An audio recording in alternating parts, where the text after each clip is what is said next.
طبعا من أكثر الحالات المزعجة وقت النوم هي الشخير. أجمع الأطباء طبعا أنه هي ممكن تسبب لك حالات نفسية، أثر سلبي خاصة بين الأزواج. أكثر شيء ممكن يونسكم أنه ممكن في زوجة تشخر وهي ما تعرف، فيضطر زوجها يسجل لها أنه والله أنت تشخرين، فهي تحلف تقول لا والله، فترجع تسمع، فترجع يعني ينتقم منها بهدوء، تعترف أنه هي تشخر. بالضبط. ما ينتقم منها بهدوء، يقولها يا بنت الحلال روحي تعالجي.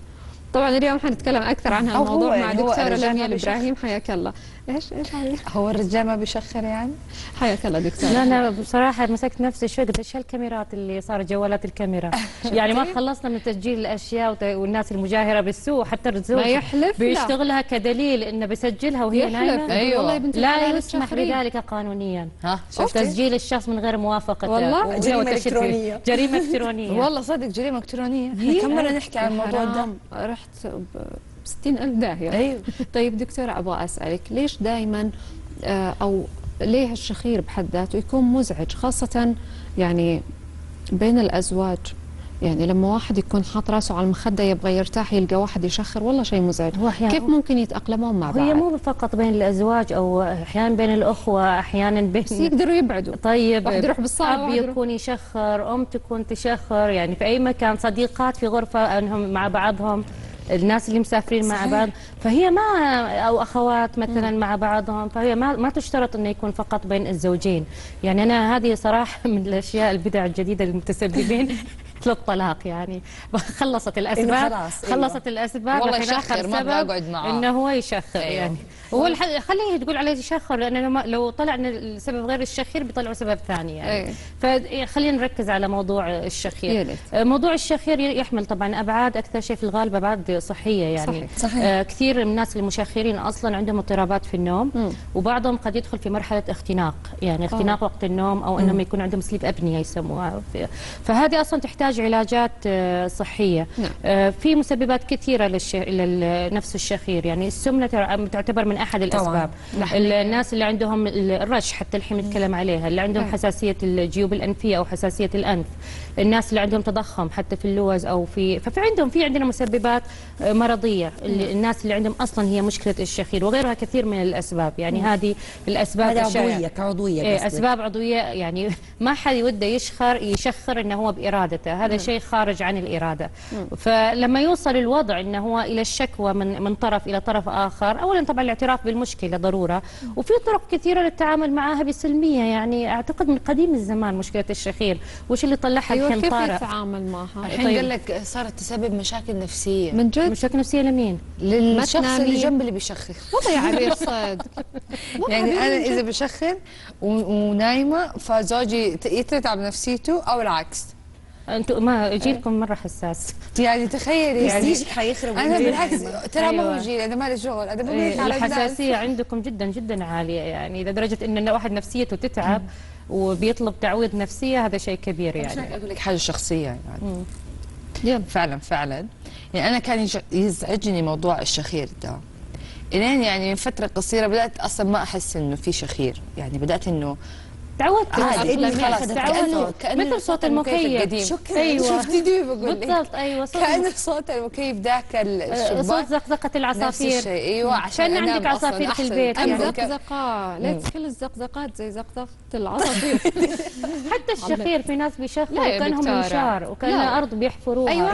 ايوه واصواتهم تخترق الجدران والعوازل. ايوه من تحت تسمعيها. ايوه بالضبط. يعني وفي ناس حتى في الطياره، يعني لما بيجي رغم صوت الطياره بتسمعي. لا انا اصيح اذا بالطياره كمان لاحقني شخير. يعني مو معقول لاحقني في الطياره من جد. بس ايوه في طرق للتعامل معها. اللي عاده اللي بيشخر هو داخل في نوم عميق. جميل.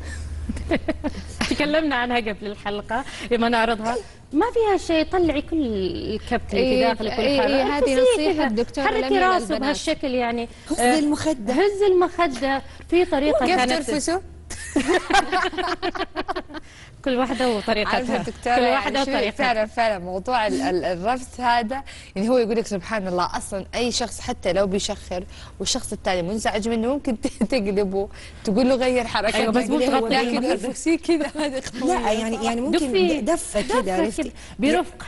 جيبي المنديل بحذيه عشان نفسيتي دكتوره تقيسي درجه الدفء. ايوه. او لا ممكن كده بطريقه انك مثلا انت عايزينه عشان يتحرك المنديل في اذنه عند فتحه انفه. لا تجيبي اسرع اسرع ايوه من جد بدون يعني في كانت طرق قديمه يقولوا يربطوا اصبعه الابهام رجله ما ادري كيف انها متفرغه يعني تربط اصبعه الابهام وكل ما يشخر تجره فهو تتحرك رجله مع الموضوع. اوكي والله هذه طريقه حلوه والله يا دكتوره لو ايش بينقطع طيب الخيط يعني يبغى لك خيط صوف حبل تجيب حبل زي حبل الغسيل هذا حق زمان. كمان في حاجه دكتوره من جد في كثير لصقات طبيه صارت موجوده تقدروا تستخدموها يا جماعه الخير يعني ايوه طبعا تحطيه يعني زي تساعد على فتح الجيوب. اول شيء لازم يروح للطبيب اللي عنده مشكله الشخير يراجع طبيب انف واذن وحنجره في المرحله الاولى يتاكد انه في عنده مشكله ايش المشكله الاساسيه اللي موجوده عنده ويعالجها في عمليات اللي القضاء على الشخير يعني في اشياء بيعملوها حتى في داخل العياده اشياء خارج العياده. طيب متى يتطلب التدخل الطبي؟ اذا كان لما يصير مزعج اذا كان اولا عندك عاملين او ما انه هو الشخص لما بينام بيصحى غير مرتاح وبيحس دائما في الام في جسمه صداع مستمر تاثير على انتاجيته فهذا معناها انه تعرض الى عنده مشاكل في النوم اصلا فبيعملوا لهم اصلا سليبنج لاب يدخلون في سليبنج لاب هو مختبر الى النوم. بيختبروا فيه مسار النوم اللي موجود عنده وجدا خطير هذا الشيء لانه بياثر مزاجيا على الشخص اللي عنده اضطرابات النوم وبيشخر في الليل غير انه بينقطع نفسه بعضهم يوصلوا الى الوفاه بدون انهم ما بيحسوا. لما بيكون فيها تاثير على حياته الزوجيه وفي شريك متضرر اذا يعني لابد انه يكون فيها حل غير كذا انه حياته بتكون بخطر. بالضبط فهي رجل او امراه حتى في نساء تشخر النساء في فتره الحمل احتمال كبير انه يصير عندهم شخير يعني فهو ما فيها مساله انتقاص من طرف او من طرف ثاني. عارفه دكتوره حتى الاطفال دحين صارت تشخر فبيقولوا انه المشكله في اللحميه فعلا خوفتيني دحين من مساله وبتاثر على وجوههم انهم ما تعالجوا. في بعض اشياء ثانيه الشخص يقدر يعرف انه هو يشخر حتى لو ما كان متزوج لو كان ينام لوحده ولا بد ايضا يسجل لنفسه.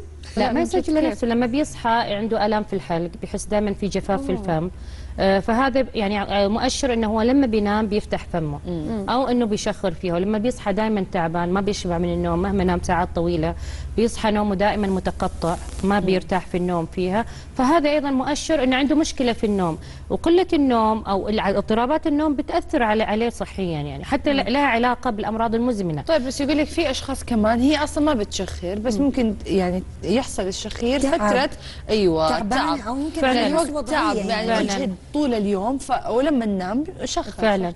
احيانا حتى المخدات تغيير المخده لما تكون المخده نازله هذا بيزيد عنده الشخير. ارفع المخده حتى يكون المجرى التنفسي بشكل مستمر. هم دائما يقولوا انه خلي راسك كذا يعني ارفعي راسك وخلي جسمك يعني هو لازم تكون عرض المخده بعرض الكتف بالضبط. ايوه ويكون وضع المجرى التنفسي يكون مستقيم مفتوح ما يكون عنده انسداد لانه هو الشخير هي محاوله فتح الفم التنفس عن طريق الفم ويصير يعني فيها تفاعلات فسيولوجيه كثيره انها تصير فيها. بس دكتوره في ناس يحسوا بالشخير يعني في بعض الناس مثلا تقول لك اجي اول ما ابغى انام فجاه كده وانا نايمه اسمع انه انا يعني شخرت او طلع مني صوت فتصحى تستوعب. أيوة. هذا شخير اعتقد انه مستوعب يعني اذا احد هذا شخير محترم يعني اذا احد يجي ينتقد احد في هذا الشيء انه كل شخص بيمسك على الثاني بيمسك الجوال وبيسجله انت شخرت هذه مش حياه زوجيه واحسن هذول الناس ما يتزوجوا. طيب ليه ما يتعالج؟ ما هو هذه بيروح يتعالج بس انه طيب بس مو عيشه ان كل شخص انه بيمسك على الثاني. وفي ايضا سيدات ما هي ليش تبغى مسكينه تسجل له انه شفت يلا ليش مسكينه مين مسكينه انها تسجل له؟ منزعجه الحرمه ما هي عارفه تنام نفسيتها تعبت حتى لو منزعجه ايش الاسلوب في التعامل الزوجي؟ الانكار سيد الموقف صح هذا معروف فدائما ينكرون الزوج او الزوجه انهم يشخرون. لا انا ما اشخر كذا يقول لك فتقوم هي تثبت له انه ما يشخر. في احد يدري عن نفسه يشخر او ما يشخر؟ ايوه ما هو بيقول لك كذا. انا دكتوره انا اوضح لك طيب انا مثلا نايمه وانا بشخر فانا ما ادري عن نفسي اوكي فيجي هو ايش يسوي يسجل لي عشان يثبت لي على اساس يا عبير روحي تعالجي. انا ما رحت تعالجت وما ابغى. ليه بتصير في مكابره مثلا انه ما احس ان الموضوع مثلا يحتاج انه انا اروح لطبيب. هي تدخل فيها مهارات التواصل بس احنا دائما كنا نسال حتى المرضى لما كانوا يجونا على فكره الضغط له علاقه باضطرابات النوم فكنا نسالهم كيف نومك بيقولوا لنا نام كويس. نقول لهم اسال زوجتك او اسالي زوجك هل انت تشخري في الليل؟ هل ينقطع نفسك وانت في الليل؟ فلما يكون فيها نوع من التواصل اللطيف بين الطرفين، مو طرف ان كل طرف يتصيد على الاخر لدرجه انه يوصل وهو نايم يسجله، يعني لما يسجله برضاه يقول لي ايش رايك انا بسجلك في الليل عشان تتاكد انك فعلا انك انت تشخر. اذا ما هو راضي من حقه انه يرفض، من حقه انه يرفض. اما ان مساله انه كانها مقالب بين الزوجين وتتحول الحياه بين الزوجين ان انا اثبت لك وانت تثبت لي. مع اختلاف الاوضاع الان دحين صار كذا كل شيء عادي وتقدر تاخذ راحتها مع زوجها بشكل يمكن احنا كنا اول نخاف انه احنا نسويه. يعني كانت فكره انه الزوج الرجل، عرفتي هذه الاشياء ما لها علاقه الزوج والرجل، بس شخص نايم في امان الله. يعني هذه يسموها موتة صغرى. شخص نايم في امان الله، ينام بالطول، ينام بالعرض، ينام ايش لابس، ينام شعره ايش وضعه، يجي احد يصور وعشان في النهايه وبعد ينشره في جروب العائله وبين اهله وبين غيره شوفوا فلان يشخر. لا يعني معلش يعني تبقى اخلاقيات ما لها دخل بالزمان اول وزمان الحين. صح. اي وان ناس انها تتسبب على الثاني، انت تشخر وانت تشخري وكل واحد فيهم يتراشق. دكتوره خفتي انه احد يصورك وانت نايمه شكلك؟ لا بس الفكره ما هي حلوه يعني لا نصل الى هذا المستوى من التعامل. يعني انا يعني مره اشكر وجودك وباين انه انت قد ايه فعلتي من موضوع التصوير ده. فيا جماعه بليز لا حد يصور لاحد عشان يثبت انه هو بيشخر، لازم نقنعه قد ما نقدر انه يتعالج. لا يستأذنوا ما فيها مشكلة، يستأذنوا حتى لو بيستأذنوا ترى أنا بصورك، ترى بتكون تحت، لأنه حتى في سليبنج لاب فيها كاميرا فيها تصوير ولصحتك. والمرضى يقتنعون. أنا ما لا أشوفها في الموضوع لما نتكلم معهم في العيادة في الغالب جميعهم متجاوبين. جميع الناس تقتنع. وكان قبل حتى ما يكون موضة الكاميرات بهذه الطريقة يعني حينها موجودة، لكن كانوا يقتنعوا لأنه لمصلحتهم. لكن لما بيكون التصوير أو إثبات الوضع إلى انتقاص بسبب انتقاص الطرف الآخر أو لأثبت لك أنك أنت مخطئ، أكيد حيرفض. فهي القضية قضية تواصل وأسلوب بين الزوجين. إذا كان في نوع من الثقة والاحترام الوضع حيختلف. طبعا دكتوره حتى لو كان لازم يكون في ثقه بين الاثنين. طبعا اكيد ما هنام ويستلم هو يستلمني بعد ما انا انام. يعطيك الف عافيه ومره شكرا. خلينا نقول سلام يا خالد. سلام يا خالد. مشاهدي احنا نطلع فاصل ومكملين معاكم. الله يسلمك وشكرا. تابعينا بعد الفاصل. ما هي اخطر مضاعفات البوتوكس؟